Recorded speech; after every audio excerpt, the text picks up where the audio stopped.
All right, so this episode may be for some people the most important episode you ever listened to with Getting There with Goz. It is the story of how I got my first job in radio, my first one. And I'm joined by my pal Jack Ryan. We're going to hear Jack's story in a little bit.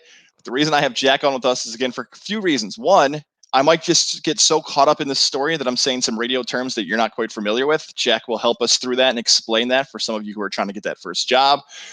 Also, Jack has a really fun story he wants to share about his career, and I want to make sure you hear it because he's on the music side, and he actually got the same first job that I got in the same building, hired by the same person.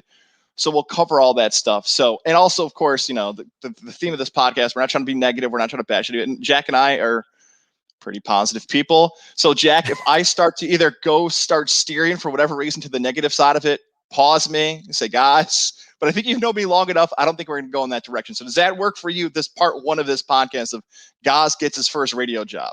Just call me Filter Jack. I'm here for you, man. I love it, dude. I love it. All right. So let's start this story. This story starts in August 2012. So on probably a future podcast, you'll hear the story of what happened through my college career and everything leading up to that. But in August 2012, that's 3 months after graduation, I'm like anybody else. I'm looking for a job after college. I thought I had a job lined up after college, as you'll learn from that episode. Goz Talks College and Gets to College Gig, all that stuff. You'll find out what happened along that path where now it's different. So I'm trying to think of a way that I can get a job in Syracuse, my hometown, in radio. And I have no connections. I know nobody. I don't know anybody. So I'm like, okay, how do I make this thing happen? So I have a friend named Ben Carl who works for Northwestern Mutual. Shout out to Ben Carl, one of my early sponsors and always a good friend and a good partner. Ben is a grinder. Ben is trying to figure out ways to help his business as a young insurance salesman. And he goes, guys, you got to buy for me. You got to do this. I'm like, Ben, I have no money. I have no job. I'm out of college. I got nothing. He goes, okay, what if I do this for you?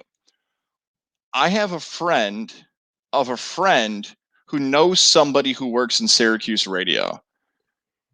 I'm like, okay, yeah, I guess I'll buy some, whatever the smallest packages that you have, I will buy that if you can get me his number. So basically what happens is my friend gets me in contact with a friend of Mike Lindsley, who is there at the Score 1260, to get in contact with Mike. So now I have Mike's number. All I know about Mike is that I listen to his show. I've tweeted in a few times before, but he has no idea who I am. And this is a good lesson right here because it's one of the things that's overvalued so many times. People say this expression all the time. It's all about who you know. It's all about who you know. Don't say that anymore. It's all about who you know. It's about who knows you. There's a huge difference between it's about who you know and who knows you. Because I know who Michael Jordan is. Michael Jordan does not know who I am. Especially now when we're recording this in February 2021, if you're able as a young broadcaster to get your name out there, maybe you're going to live events and you're covering the sport. Maybe you've become familiar with the coach. Need you've interned. People know who you are. You may know who they are, but there's a huge difference right there. And this is this process of I should have learned of people need to know who I am so I can get an opportunity, an internship, whatever it might be. So Mike has no idea who I am. So I call Mike up. So I've been thinking about this call for a while. I'm like, okay, what do I do to make it seem like I'm not a kid out of college? Okay, here's another piece of advice. And once you graduate, everybody's in the same boat you are. Every college kid is looking for that same thing. Look, I'm actually sweating during this. If you're watching on the video, remembering these stories of how nervous I'm getting about to call Mike. You're making me sweat too, because I remember all this. So I'm like, all right, how do I do this to call Mike to make it seem like I'm just not this kid out of college who's looking for a job? So here's how I phrase it. So I call Mike and I say, hey, Mike, this is Tom Gozlowski. Just wanted to let you know I've relocated from Geneva, New York, where I was doing stuff on the air at WAUB and WEOS and WHWS. I've moved back to Syracuse. Looking for any opportunity that you have. Give me a call when you get a chance. Would love to be a part of the team of the Score 1260. All right, so you heard that call. I didn't lie once. I just selectively promoted myself is what the advice I'm going to give here because it's all true. I've relocated from Geneva to Syracuse because I graduated college, left that part out. I was on the air at WEOS, WHWS, and WAUB. Didn't say I was a college kid. But all that is true. So I didn't lie. I just basically made it seem like, hey, I'm a guy who worked in radio in Geneva and I'm moving to Syracuse and I'm looking for an opportunity. So, Jack, you hearing that seems like an okay approach, right? Like, I'm not lying. I'm just helping myself out, right? I don't know. What do you think? I mean, that's what you do in this business. You gotta go where the job is. So I think you did the right thing. I mean, it Okay, definitely good. led you to where you are today. So Good. So what happens is Mike calls me back and we have a conversation about, and Mike's straight up honest with me. He's like, look, it's really hard to get a job. It's hard, this business. Just lays it out for me and says, look, I will do what I can for you. I can't hire you right now, but the best I can do is I can pass your stuff around. Hey, that's pretty cool. Send me your resume. I'll see what I can do. So what Mike does, to his credit, is he does have my resume. And what he does, he CCs me on an email with, I believe, Brent Axe was still there, who does afternoons in Syracuse still for the ESPN affiliate. Mike's on the email, and I can't, there's like a third person on the email. The email is very simple. It's something along the lines of, hey, this is Tom Kozlowski. Just want to let you know I connected with him. If we ever need somebody who's looking for an opportunity for the station, just keep him in mind, blah, blah, blah.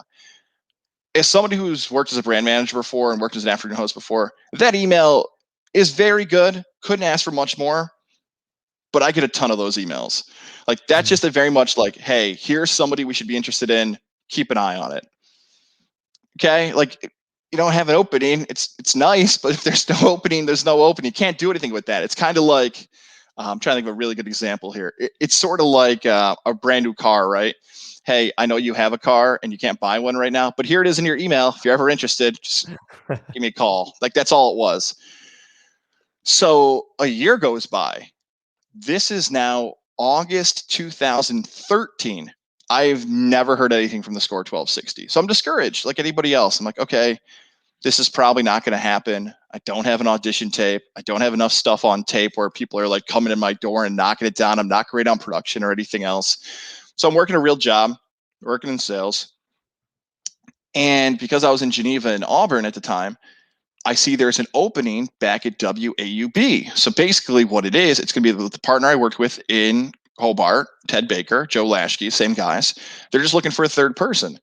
The opportunity is to call high school games there locally. So I'd basically be the third wheel. I'd go call Auburn high school sports. I'd call Weedsport. I'd call stuff in the Rochester and Geneva area. And I'd basically be the guy who would go out to these high school games. They'd broadcast there in the Auburn, by the way, is like 20 minutes from where I live. Geneva's about 45 minutes west from where I'm living in Syracuse with my parents at this place. So I apply for the job and they immediately say, of course we know who you are. Like, you're it. We're not going to interview anybody else. You're the guy. We want you to be the broadcaster for WAUB. I'm like, awesome. Like, yeah, I had to wait a year, but here we go. I have a broadcast opportunity, 23 years old. I'm getting to do what I want to do. This is great. I'm thrilled. I go out and do my first game. I'm sitting in the bleachers by myself. I'm sure you've seen these events, Jack, right? Like where the radio host is in the bleachers with the headphones on. And for those that don't understand this part, I'm running my own board. So I have the board in front of me. For some people who don't know what that means, kind of explain what it means when you run your own board. So kind of like so the broadcast equipment, you've got your audio board with all the switches and dials to control your microphone and to control the feed to the studio, so that way you can actually be heard on the air. That's like the heart and soul, the brains of the broadcast, if you will. Yes. So I'm not good at tech. I'm getting better at it now that I have to get better at it. But I've never been a really good tech guy because I've never like had a class where I sat down and learned a lot of this stuff. So this first broadcast is okay. My play-by-play is fine. I'm more worried about the tech stuff. So sometimes I'm getting a little distracted just because I want to make sure I'm on the air and everything else. So broadcast goes fine. So then I get a call like 2 weeks after the first broadcast, may have been a week. So this is the first week of September 2013. I get a call from Cumulus Media and Janice Cole. Now, at that point, Mike is no longer at the Score 1260. Mike had gone to Albany, 1045, the team where I ended up years later.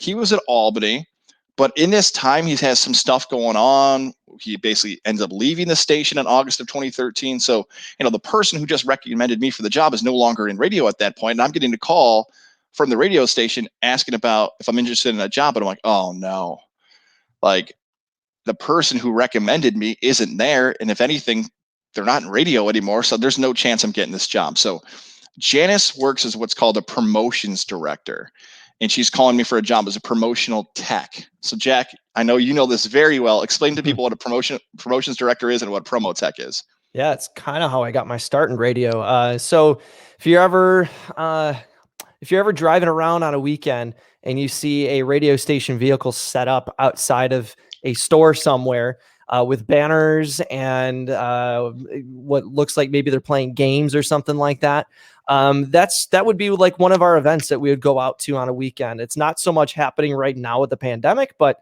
the promotions department is responsible for your image out on the streets, if you will. So part of a radio station's focus since the beginning is to go out in the community and do events to support the community, support local businesses.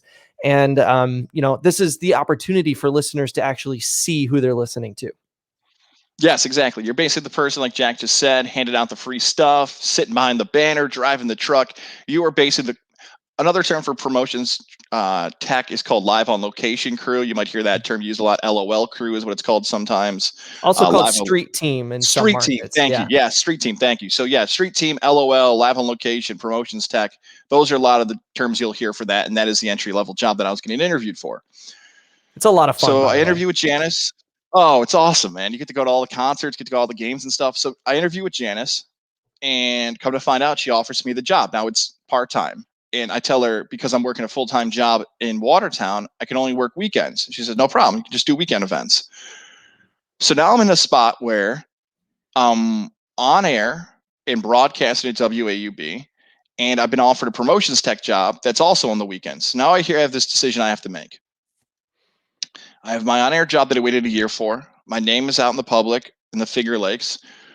I can continue to do that job, or I can do this promo tech job, which is the bottom of the barrel, entry level job, off the air. No one knows who I am.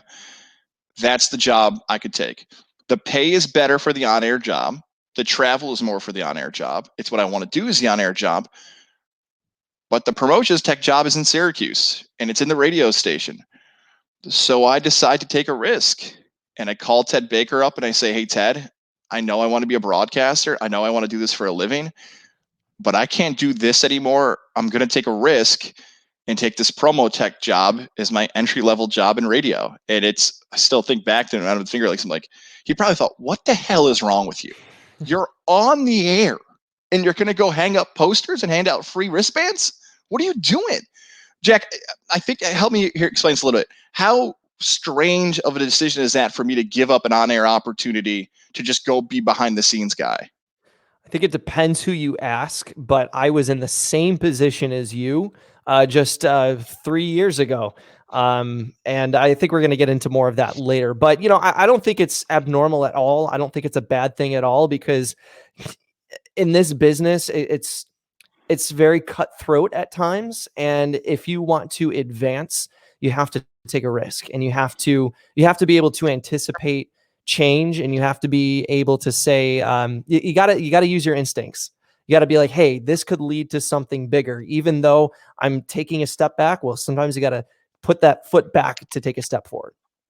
Yeah, so here we go. I'm a promo tech. This is my first job. I'm so excited. I cannot wait. I'm thrilled. My first event is this. I go to Oswego, New York with 95X for a free tattoo event. Yes, that's right. Right. So this event is that people are showing up. I don't want to say the name of the business, but this is October of 2013. This place is holding an event where if you show up, you will get a free tattoo. So you can imagine the people who show up to this event. Now, I go to the radio station because of promo tech, if you don't know, we'll go to the station, get all the stuff, drive it to the event, drive it back after the event. I go to the event, and when I got hired, they gave me a bunch of t-shirts. So when you work a 95X event, you'll have a 95X Rock Station t-shirt on. If you're a part of the crew, you have to put the t-shirt on. I was so nervous that I looked down at my shirt, and they gave me a women's shirt. So I'm like, I don't know what to do. Remember that. Yeah. So what I did is I showed up to the event, to the radio station, with a women's extra large shirt on. Me, college football player Goz. Imagine me showing up to the event in a women's XL shirt. I'm like, man, these shirts are weird. Like, why are they having women? So Newman, who people may know from the Syracuse area, who's working at 95X at the time, sees me and he goes, "Oh my God, get this shirt off. Go in." So he's just ripping me apart. He's like, "Look at this idiot. Day one showing up with women's clothes on at a 95X event." I'm like, "Oh my God." So he gives me a new shirt. So here I am, bright-eyed, 23 years old, thrilled. Don't have the beard like I do now if you're watching on the video side on YouTube. So there I am, so excited. And I'm in like this 95X shirt and I'm wearing khaki pants because I want to make sure I'm a professional. And then we go to Oswego, New York for a free tattoo event. So, Jack, for those who are not from the Syracuse area, kind of tell us a little bit about what 95X is, what that station means, and what type of listeners were there during that early part of the 2010 decade. Well, at that time, they were more of a modern slash active rock format. So, like, what are some bands like the Breaking Benjamins, Godsmack, bands I don't really listen to. That was the type of music that they played at the time. So it was, not heavy metal at all, but like more of a hardcore rock music scene type of format. And maybe in the future we'll get to this. I think the best way to phrase this just for this episode is in that central New York area, and I think this extends to Utica and a little bit to Geneva as well. There is a rivalry at that time, and it's especially very hot at that time, between 95X and K-Rock. K-Rock is a Galaxy Communications owned station. It is very much a rivalry there in the central New York area that if you're team 95X, you're team 95X. If you're team K-Rock, you're team K-Rock. I moved out of the area. I don't know what the rivalry stands when we're taping in February 2021, but at that time, it was a very big deal that if you're team K-Rock, what I'm trying to say basically is a very passionate fan base. So yeah, there I am, working an event, watching people with face tattoos come through, trying to do my best. And I remember, like, I was very active, trying to impress Newman and a guy named Dixon, who we both know very well. Trying to impress him, like trying to do my absolute best. And I did a great job. And they told me at the end, he's like, "Hey, you did a great job. One advice going forward: never wear khakis ever again to this event." So you can imagine like all these rock fans and tattoos, and there's this like like this kid who just looks like he's out of like prep school with khakis on at a fake tattoo event who stood out like a sore thumb. So so that was my first event, and I wanted to do it. If you remember that, you definitely remember this one because this was the event. I never thought about quitting ever, but if you're not passionate about radio or passionate about this business, I think a lot of people would have said at the end of this event, "Okay, that's enough for me. I'm done after this event," which is my second event, which was a zombie bar crawl during Halloween through Syracuse's Tipperary Hill area.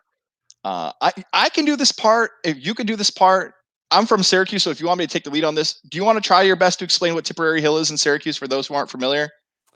Well, it's like the Irish area of town. There's a Irish pub up there called Coleman's, which is an amazing place. It's an authentic Irish pub. Right down the street, there's a street light that is upside down, kind of paying tribute to street lights in Ireland. I'm sure you know a lot more. You know a lot more about it than I do, though. Yeah, I'll just fill it in a little bit too because my dad grew up in Tip Hill, so he's probably yelling like, "I'm from Tip Hill, get it right, kid." So yeah, like Jack said, it's so Irish that the green's the top of the red for the stone throwers and everything else. There's a lot of bars there. A lot of kids at Syracuse University or other colleges or young kids out of college live in Tip Hill because that's where the party scene is. You get to go out to the bars and everything else. So for a bar crawl, it makes a ton of sense. You're going to go on Halloween and bounce around the bars at Tip Hill. So there I am. I think there's about 8 people or 9 people in this event because they need to set up at one bar, tear down, set up at another bar. There's like 2 cars, all for 95X. Different DJs are set up at different bars. It's a really cool idea. So I'm working it. But this is one of these moments where you're like, wow, so many people at this event are having fun and I'm trying to do my best, but I'm actually working, like people are out having drinks and they're trying to offer me drinks and you're not supposed to drink during the event if you're working, obviously for risk reasons and everything else, but everyone's having this great time. But as you can imagine, as a bar crawl with zombies progresses and you see drunken zombies walking the streets of Tipperary Hill, it becomes a little bit more difficult to manage the crowd in the promotion events. I'll just phrase it like that. I'll let your imagination take over what I'm trying. Right.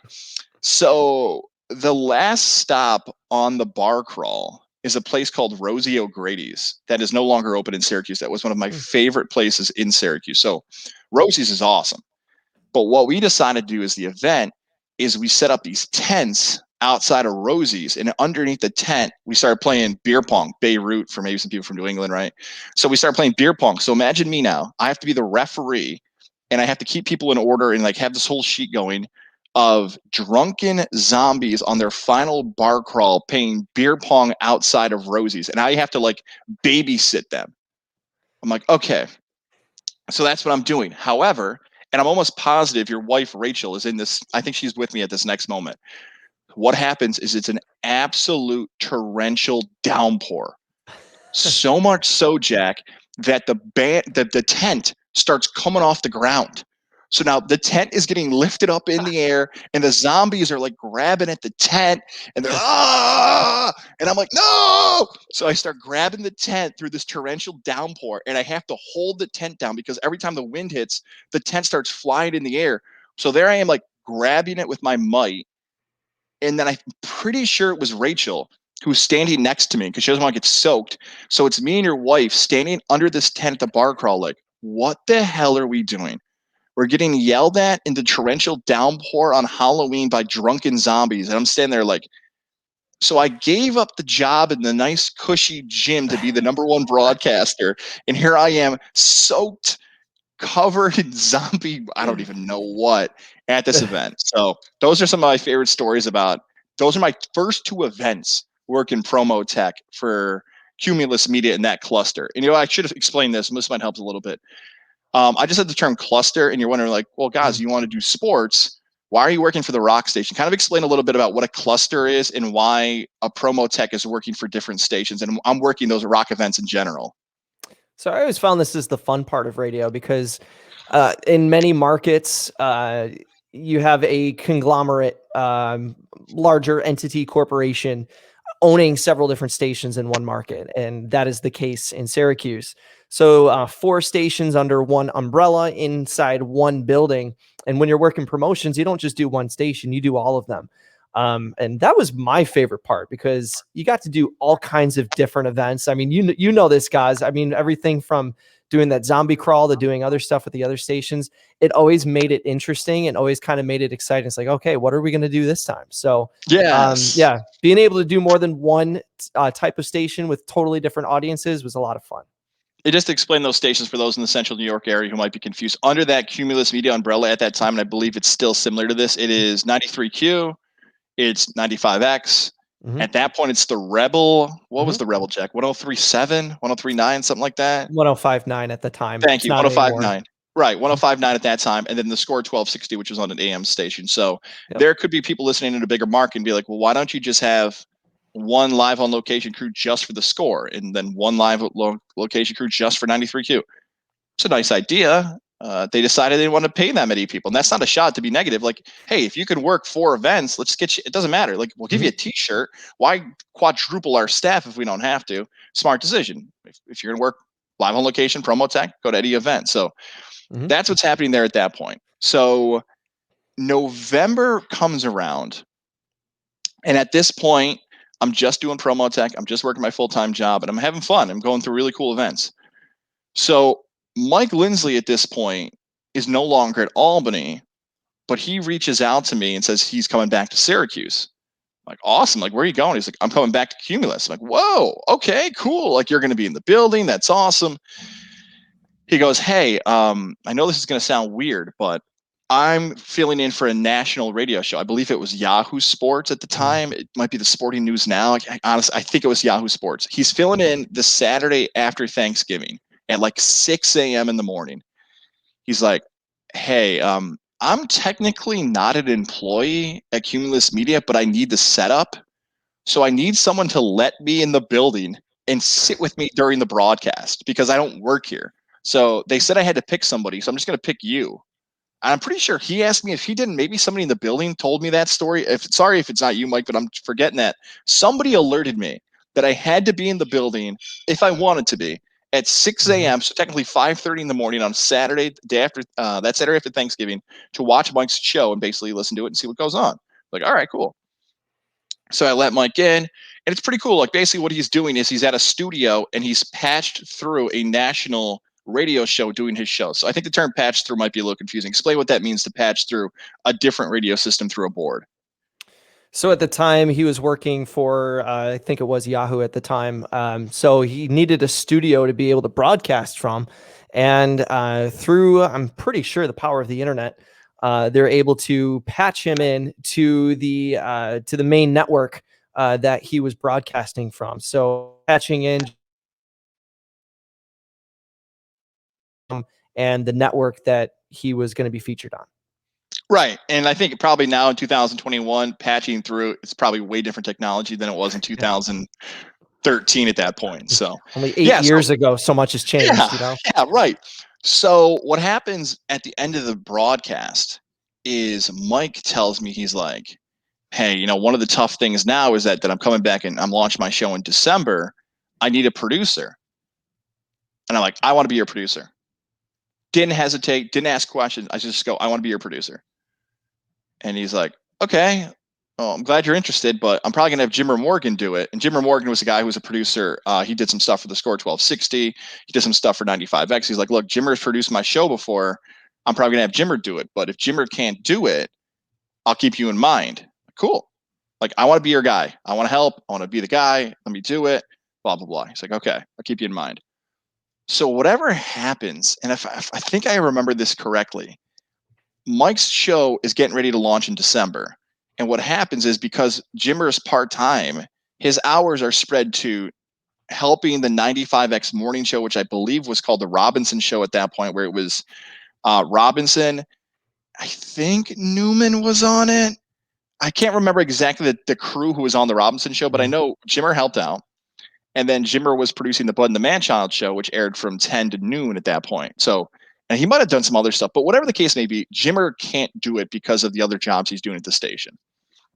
So they tell me, they're like, okay, we're going to let you do the show. We know you've never produced. We know you might screw up, but on an interim trial basis, we're going to let you produce Lindsley's show. I'm through the moon. I'm ecstatic. I'm like, let's go. I'm producing the afternoon drive show in Syracuse. I'm the guy. And also at this point, I'm doing anchor updates. So for those who don't know what an anchor update is, kind of explain what that means, that I'm going to be on the air basically on the show as well. For those listening, what's an anchor update that I'm going to do here?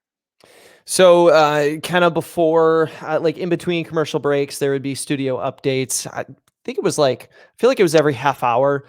You would just kind of be the lead in at the top of the hour and at the bottom of the hour, saying, here's what's going on in the world of sports. And the Sabres lost again last night miserably, with the score update, that kind of thing. So yeah, you would be the sports news broadcaster before the commentary begins from Mike. Exactly. So a lot of stations still do this. A lot of stations don't. It's basically a 2-minute sports flash. You're in, you're out. And they decided they wanted to do that. So I did that. So I remember I had my wisdom teeth out that week. Oh, yeah, I remember that. Remember that? So Yeah. this is late November, might have been the first week of December. So my mouth is I'm like Kanye West through the wire, man. My mouth is all types of messed up. And I didn't want to tell anybody. I think I might have just told you, Jack, because I was freaking out at this point. I'm like, dude, I'm going to sound awful on the air. I'm numb, but I don't want to say no, because I know if I say no right now, they might find somebody else and replace me. I'm like, I'm going to go on with no teeth, basically. I will do this update no matter what. So I remember this. This is one of my most proud moments, because I'm like, oh my God, I'm going to be on the air in Syracuse talking sports. This is such a big deal for me. So I do the update, and I would love to hear the update, because in my mind, I thought it was the greatest update in the history of sports talk radio. I was so excited, and I come out of the office and I'm staring. So how the score is set up is that you come out of the studio, and directly, right next to it, is what's called the operations manager. We've covered this in an earlier podcast. Basically, the guy who oversees everything on the air. His name is Tom Mitchell at Cumulus. So I come out of the studio, I look right at Tom Mitchell, and I'm smiling ear to ear. I'm like, yeah, I did it. I was on the air. And Tom's like, yeah, way to go. And I hear Lindsley go, hey, I hope somebody can find this audio. I'd love to hear Lindsley go, well, we're back on the air. I got my update anchor celebrating like he just won the Super Bowl for doing an update. That's I mean, so Mike. I'm sure it was pretty funny. And I'm sure if you were a listener, you're like, what the hell is this new kid doing celebrating in the hallway like he just scored the game winning touchdown? He just did a 2-minute Sports Center read. Yeah, so Mike just comes up with this new show, like, yeah, there's my anchor celebrating in the hallway like he just won the Super Bowl. Yeah, and to Mike's credit, like he helped me through that process because I didn't, I'm learning. I'm a new kid, I'm fresh. After every update, he'd give me some type of feedback, like, hey, say it this way, don't say this, don't do that. And I'd be like, wow, like he's really helping. I remember one time I came in, I think it was like the second or third show, and I like come in guns ablaze, and I'm like, hey, who's our biggest rival? Who's our guy? Like, who do we got to take down? What's it going to take for the ratings? I know ESPN radio's across the street. My goal is to take them down, man. My goal is my next book is we're going to have the number one rated show in here, 104.5, the score 1260. We're going to be, there's a Freudian slip right there, right? The score 1260 is going to be the number one sports show in Syracuse. And Mike looked at me and goes, how about you just worry about the update? We'll talk about all the other stuff later. Let's get you to do a 4 o'clock update and we'll worry about the radio war you want to start later. But look, I'm passionate and want it to work out well. I'm trying to do my best to impress them. So yeah, I get better. I get better and I get better. And also during this time, and maybe this will be a whole different podcast too. I'm also in April. Let's start here. In April, Jimmer Morgan, for whatever reason, decides to leave Cumulus Media. I believe it was a situation with ours. I think what had happened was Jimmer was being asked to work these shows, and he felt he was working more hours than he needed to. If you listen to episode 1 of the podcast, it's very similar stuff that I talk about, where I get frustrated with the hours and I want to change, and Jimmer just says, "No, I'm done." And they go, "Okay, you're done." And once he leaves Bud and the Man-Child, they're looking for a producer, and this is April. So Jimmer just finished the pre and post game shows. So they have me fill in like a little bit part time, and they have another kid they're interested in having be their producer. So I'm like, hey, I want to be your guy. I'm telling Jim Lurch and Bud Hawkman, like, I want to be your producer. I want to be your producer. They said, hey, it's between you and another kid who's one of my students. And Jack, you'll find this funny. It was between me and Josh Murray. Oh wow. Who later you'll come to find out in future episodes, Josh and I become really good friends because Josh becomes my producer on the first quarter. Mm-hmm. So I basically went in there one day. He's like, and Manchild's like, hey, why should you be the producer of Bud and the Manchild? And I'm telling you, I had the most epic answer possible. I went through this whole and it's all true. Like how I listened to that show growing up as a kid, how I know all about you guys, how I know how you hired Adam Shine, who's like my idol in this business. I did this whole thing. And I think he walked away like, okay. And Tom Mitchell comes to me like a day or two later. He's like, hey, first of all, congratulations. You're going to be Mike Lindsley's producer. I think I've already told you that in January, but just to confirm, you're going to be the afternoon drive producer. And Manchild was very impressed by you. So we're going to let you on an interim basis produce Bud and the Manchild. So I'm like, all right, like, let's go. So now I'm doing Bud and the Manchild, 10 to noon. I'm doing Lindsley's show, 3 to 6. Occasionally when I can, I'm doing Syracuse Chiefs games as well. So now I'm the pregame, an in-game studio host for the Syracuse Chiefs, which is Jason Benetti and Kevin Brown. And I'll tell that story in another podcast about what went on to those things, because that's really interesting of how you work a live game when you're a studio host. So now things are rolling, man. So I'm producing in the middays. I'm producing afternoon drive. I got my real radio gig. I'm in the door and everything else. And then June 2000, God, what is it? It's June 2015 or 14. I'm sorry, June 2014. So again, I get hired in by Lindsley in December. By April, I'm producing Bud and the Manchild. And then June 2014 happens. And I'm going to pause the story there because some things start to take a turn in June in a very, very good way. So that's my first job in radio. As you heard, I called a friend of a friend who was selling insurance to get a promo tech job and left an on-air job and then worked my way up, just basically saying yes and yes and yes to every opportunity I could get in the station. And there it is. My first radio job, promo tech, to producing for 2 shows, to doing Syracuse Chiefs games at the time and everything else. Did I miss anything, Jack? I feel like I got everything covered there in the episode. Is there something that you remember from that time? Because we're going to cover your story coming up next year that's really important that I might have left out, or even a question like, how did you move from this to this so fast? Well, a lot of it's so cool. Kind of taking a walk down memory lane here because a lot of that I forgot about. because it was just such a long time ago. But I think you covered everything. I remember you coming into the building and us kind of getting to know each other there, and I that energy that you had and how excited you were getting these opportunities for the first time, like reminds me of when I first started in radio too, and how in the beginning you just have so much excitement and so much energy and so much enthusiasm, and you had that, man. Yeah, and one quick story before we tell Jack's story here. I'm glad you sparked my memory here. You might hear like when you're young about rivalries of like who's going to get on the air, who's going to produce, and sure, there's competition anywhere you go in any type of work environment. People want to do that stuff. But what happened for the promo side of it was, man, Jack, this must have been what, like November or October, where they say, hey, you're going to meet with Jack in the promo closet. Did they? I think they called it a closet, right? Didn't they call it a closet? I think it was just the promo room. All right, it was a room. I don't know, something Something like else that. is called the closet. Basically, was a closet. Right. So they're like, hey, you're going to meet with Jack, and Jack's going to train you. So I'm like, all right. So I assumed you were going to be like a 40-year-old guy and like have like this like massive beard, and I've seen it all, kid. And I walk in, and it's you, who's basically the same age. I think we're the same age, and you're like, hey, I'm just gonna. And I think during that time, you and I are just talking about life. And I think I actually said out loud, I'm like, Jack, I have a feeling you and I are going to be friends for a really long time, and we're going to have each other's back for a really long time. I think I actually Never forget said that. Yeah, man. And sure enough, here we are almost a decade later, and I can call you one of my best friends in this business. Same, dude. So let's do this. Let's pause. I hope you enjoyed that, getting your first radio job, and hopefully that advice will help somebody. If you have more questions about this episode of what I should have done differently or what else, remember you can follow me on Twitter at Tom Goz, TOMGOZZ. You can email the show. You can find that on the different platforms as well. Please download, subscribe, rate, and review. Would love to hear your feedback on this episode.